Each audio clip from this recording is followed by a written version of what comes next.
सज्जनों, बड़े ही हर्ष का विषय है कि आज हम श्रीमद् भागवत महापुराण का प्रारंभ करने जा रहे हैं। इसमें से कुछ अमृत निकाल करके, कुछ अमृत मंथन करके, कुछ रिसर्च करके, शोध करके मैं देश और दुनिया की जनता को बताने का प्रयास करूंगा। हमारे देश में हज़ारों भगवताचार्य है। 7 दिन तक भागवत की कथा पूरे देश में, पूरी दुनिया में लाइव टेलीकास्ट होता है, लेकिन बहुत सारी बातें इसमें से छुपा ली जाती है और कुछ चुटकुले, कुछ मनोरंजन और कुछ भजन सुना करके, और हमारे जैसे जो पंडित जी होते हैं वो अपना पेट पालन करते हैं। लेकिन चूँकि मैं सत्य शोधक हूँ और सत्य ही बताऊँगा, सत्य ही बोलूँगा, बहुत सारी बातें मैं भागवत जी से निकाल करके आपको बताऊँगा। मैंने भागवत का पुराण का अध्ययन विगत 25 सालों से मैं कर रहा हूँ और अभी 2 खंडों में मैं संस्कृत में भी उसको पढ़ रहा हूँ, समझ रहा हूँ, और अभी मैंने पढ़ के समाप्त किया। मैंने सोचा कि देश की जनता को भागवत के नाम पर हज़ारों लाखों करोड़ों रुपए का एक बिजनेस भी चल रहा है और उनको ज्ञान के नाम पर अज्ञान परोसा जा रहा है। मैं भागवत में से अमृत निकाल करके आपको बताऊंगा। एक प्रसंग है, बहुत प्यारा प्रसंग है, मैंने जब पढ़ा तो मुझे बड़ा अच्छा लगा, ताकि आपको लाभ हो। सज्जनों, प्रसंग यह है, 9वें स्कंद में जो 6ठा अध्याय है, भगवान रामचंद्र जी के पूर्वज इक्ष्वाकु वंश का वर्णन है। और इक्ष्वाकु वंश में एक परंपरा थी, श्राद्ध में मांसाहार की परंपरा, यानी ऐसी परंपरा जो मनुस्मृति में स्पष्ट लिखा है कि श्राद्ध में भी, ब्राह्मण भोजन में भी हम मांसाहार का प्रयोग कर सकते हैं और किन किन पशुओं को खाया जाता है इसकी लिस्ट भी मनुस्मृति में दी गई है। और बड़ा आश्चर्य होगा कि भागवत में भी इस विषय में एक प्रसंग आता है, तो मैं आपको वो प्रसंग सुनाता हूँ, आप गंभीरता से उसे सुनिए। सा एकदाष्टका श्राद्धे इक्ष्वाकुहा सूतमादिशत् मांसमानीयताम मैध्यम विकोक्षे गच्छ मारीचम।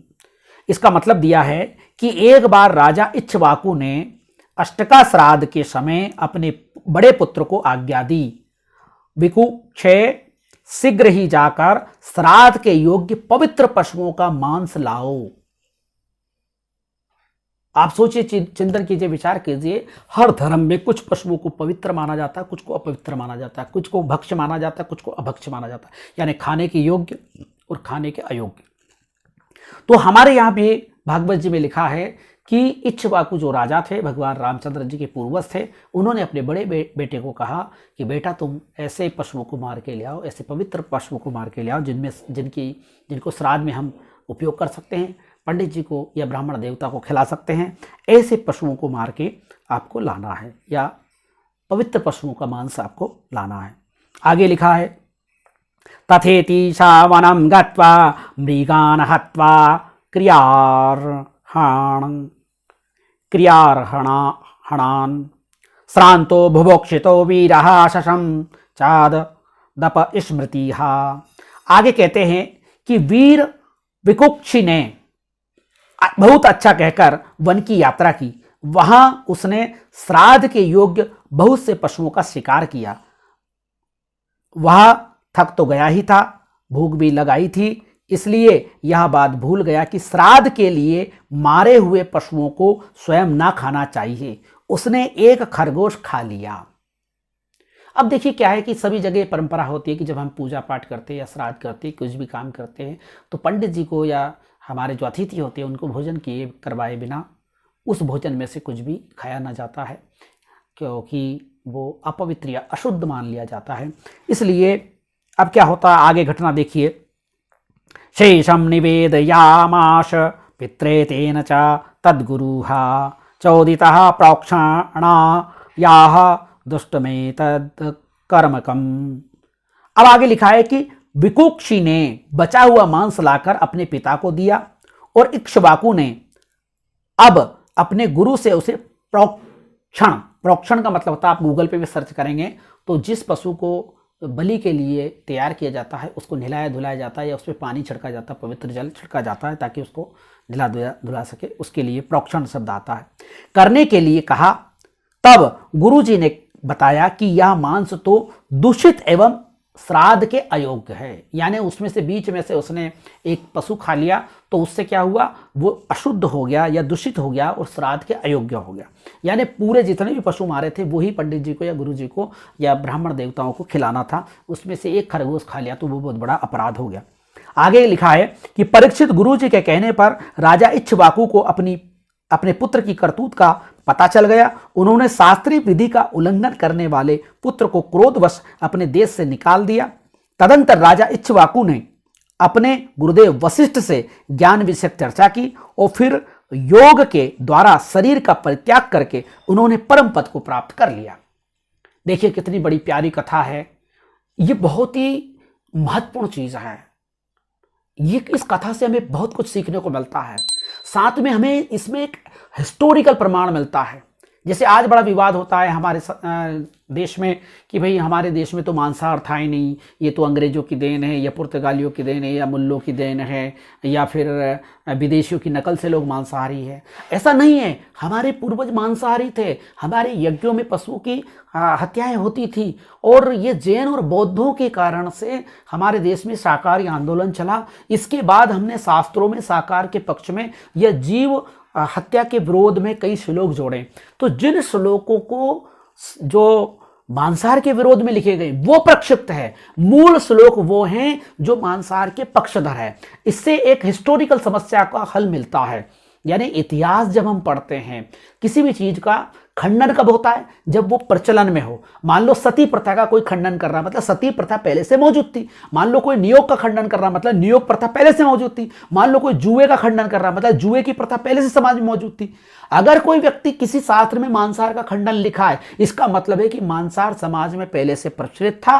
बाद में ऐसे लोग पैदा हुए जिन्होंने जीव दया का आंदोलन चलाया और इसके बाद हमें मजबूरी में ऐसे श्लोक शास्त्रों में जोड़ने पड़े। तो सज्जनों, भागवत जी की इस ज्ञान गंगा से, इस प्रसंग से हमें बहुत कुछ सीखने को मिलता है कि हमें अपने इतिहास को छुपाने की ज़रूरत नहीं, अपने पूर्वजों के कार्यों पर हमें लीपापोती करने की ज़रूरत नहीं। उनका युग था और उस देश काल परिस्थिति में ये सब होता था। क्योंकि अच्छा देखिए, श्राद्ध इसलिए किया जाता है कि हमारे पूर्वजों की को शांति मिले। और हमारे शास्त्रों में ये लिखा है कि ब्राह्मण जो है वो उसका अग्नि का मुख है, यानी ब्राह्मण है वो भगवान का मुख है, यानी भगवान के मुख से निकले हैं। तो ब्राह्मण के मुख में जो भी चीज डाली जाएगी वो भगवान के यहाँ पहुंच जाएगी या हमारे पूर्वज की आत्मा को शांति मिलेगी ब्राह्मण के मुख के माध्यम से। इसलिए ब्राह्मणों को श्राद्ध में भोजन करवाया जाता है, यह हमारी परंपरा है। अब आप देखिए, जब हमारे पूर्वज, मान लो किसी का बाप बीड़ी पीता हो तो हमें पंडित जी को बीड़ी पिलाना चाहिए, क्योंकि उसको शांति उसी से मिलेगी। अगर वो दारू पीता है या वो मांसाहारी है तो हमें वही चीज खिलाना चाहिए जो हमारे पूर्वज खाते थे। एक बार ऐसी हुआ, एक ठाकुर साहब थे, तो ठाकुर साहब ने पंडित जी को बुलाया और श्राद्ध का बड़ा बेहतरीन उन्होंने आइटम जमाया और खाने का वक्त आया तो उन्होंने कोई जो बकरा, मुर्गा, मछली, अंडे और शराब की बाटलें वगैरह रख दी पंडित जी के सामने। पंडित जी उठ के खड़े हुए, महाराज ठाकुर साहब ये क्या कर रहे हो? उनने कहा, साहब मेरे पिताजी तो नंबर 1 के शराबी थे, वो बेहतरीन बेहतरीन दारू पीते थे और बेहतरीन बेहतरीन प्रकार का मटन खाते थे। उनकी आत्मा को तो तभी शांति मिलेगी जब आप लोग दारू पिएंगे और मटन खाएंगे। तो सज्जनों, ये हकीकत में उत्तर प्रदेश में घटना घटी थी, मैंने हमारे कुछ साथियों से सुना था। और हकीकत में क्योंकि ठाकुर साहब थे तो वो किसी से डरते तो नहीं थे, तो वास्तव में ना तो किसी के मुंह में डालने से हमारे पूर्वज को कुछ मिलता है। ये सब हमारे पूर्वजों ने जो अपना पेट भरने के लिए एक साधन बनाया था। इस संबंध में चारवाक नाम के एक बहुत बड़े महर्षि पैदा हुए, उन्होंने बड़ी प्यारी बात कही, अगर श्राद्ध में भोजन करवाने से हमारे पूर्वजों को भोजन मिल जाता तो मैं अपने बाप को, जिंदा बाप को ऊपर की मंजिल पर बिठा दूं और नीचे की मंजिल पर उसके लिए भोजन धर दूं। जब वो यहाँ से उसका पेट वहां नहीं भराता तो फिर मरने के बाद उसकी आत्मा कहाँ भटक रही होगी, वहाँ उसका भोजन कैसा जाएगा। इसी प्रकार उन्होंने और कहा है कि अगर वास्तव में श्राद्ध करने से हमारा भोजन वहाँ पहुँच जाता तो वास्तव में यहाँ से लोग गंगा जी जाते हैं तो उनको सामान ले जाने की ज़रूरत नहीं, रास्ते में यहीं से हम उनका श्राद्ध कर्म कर दें तो उनको पेट वहाँ पर भरा जाए। सज्जनों, ये सारी कहानियाँ जो किस्से हमने बनाए हैं अपना पेट भरने के लिए, तरमाल खाने के लिए और लोगों से अच्छा, क्योंकि ब्राह्मण क्षत्रिय के पास पैसा था, हम तो ज़्यादा कमाते नहीं थे, खेती हम करते नहीं थे, व्यापार हम करते नहीं थे, हमें प्रवचन देना और तरमाल खाना, तो इसके लिए हमने ऐसा प्लान किया कि हमें खिलाओ तो तुम्हारे बाप को वहाँ मिलेगा, जबकि ऐसा कुछ होता नहीं है। तो सज्जनों, इस प्रवचन का मकसद मेरा किसी की भावना को ठेस पहुंचाना मकसद नहीं है। इस प्रवचन के माध्यम से हमें बहुत कुछ सीखने को मिला है। भागवत जी को हमें घर घर में पढ़ना चाहिए और समझना चाहिए कि उसकी कहानियों के पीछे कौन सा इतिहास है, कौन सा मनोविज्ञान है, और उससे हमें बहुत कुछ सीखने को मिलता है।